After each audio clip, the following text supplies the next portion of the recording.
क्या वेद और पुराण ब्रह्मज्ञान की दो अलग-अलग धाराएं हैं?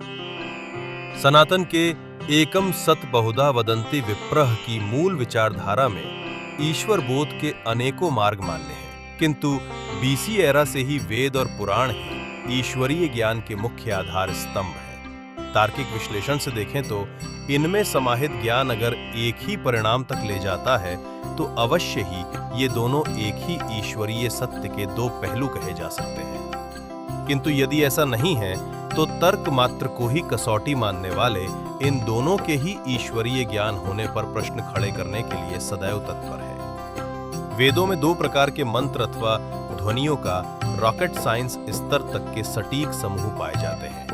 स्तुति पारक अर्थार्थ जो ईश्वर तथा देवताओं के आह्वान तथा स्तुति के लिए उपयुक्त है, तथा क्रिया पारक जो यज्ञ में देवताओं अथवा ईश्वर के आ जाने के उपरांत आहुतियों के साथ चैंट अथवा विशिष्ट स्वरों में उच्चारित किए जाते हैं।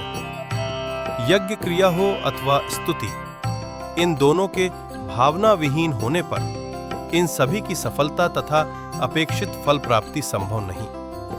अर्थात सभी ईश्वरीय कार्यों में भावना, इंटेंट या ऑब्जेक्ट वैसे ही प्रधान है जैसे क्रिमिनल गिल्ट की फाइंडिंग के लिए मेंस रिया।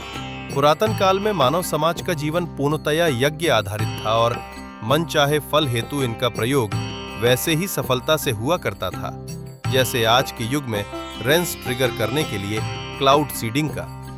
मैं इसे सत्य मानता हूं कि यज्ञ क्रियाओं के सही संपादन द्वारा जीवन की आवश्यकताओं से लेकर राज्य, ख्याति, पदार्जन, शत्रु पर विजय, प्रायश्चित आदि की पूर्ति पूर्णतया संभव थी और है।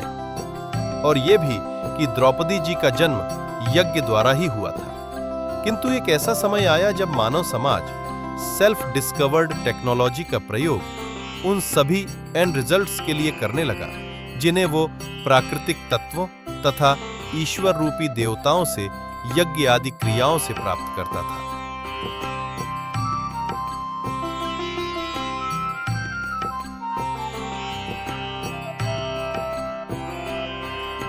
मानव समाज के इस शिफ्ट का परिणाम यह हुआ कि यज्ञ आदि क्रियाओं को बतौर टीम सफलतापूर्वक संपादित कराने वाले चैंटर्स, ऋतिजवों आदि की संख्या घटते घटते समाप्त सी हो गई। जैसे ही ऋषियों ने इस तथ्य को अनुभव किया, उन्होंने वेदों से स्तुति पारक ब्रह्म तथा लौकिक ज्ञान से संबंधित मंत्रों को निकालकर आम जान की भाषा में संकलन किया ताकि वेदी में क्रिया तथा मंत्र ध्वनि उच्चारण आदि की त्रुटियों को भावना तथा स्तुति आख्यान द्वारा पूरा किया जा सके।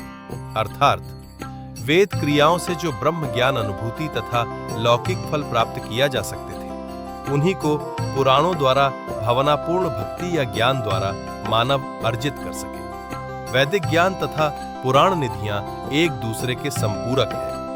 वेदों में क्रिया, कर्मकांड तथा सटीक मंत्र उच्चारण प्रधान है, तो पुराणों में भावना, ईश्वरीय ज्ञान तथा भक्ति। वेद यज्ञ क्रिया, मंत्रोच्चारण, आहुति तथा दान युक्त हैं। वही पुराण इन सभी के मिले जुले रूप के अतिरिक्त मूर्ति पूजा, स्तुति, ज्ञान योग, तप, ध्यान, समाधि, मानव तथा प्रकृति सेवा का एक विविध मिश्रण तथा स्वरूप, अंत में दोनों एक ही सत्य की सिद्धि का मार्ग प्रशस्त करते हैं, जिसे जो उचित लगे चुन ले।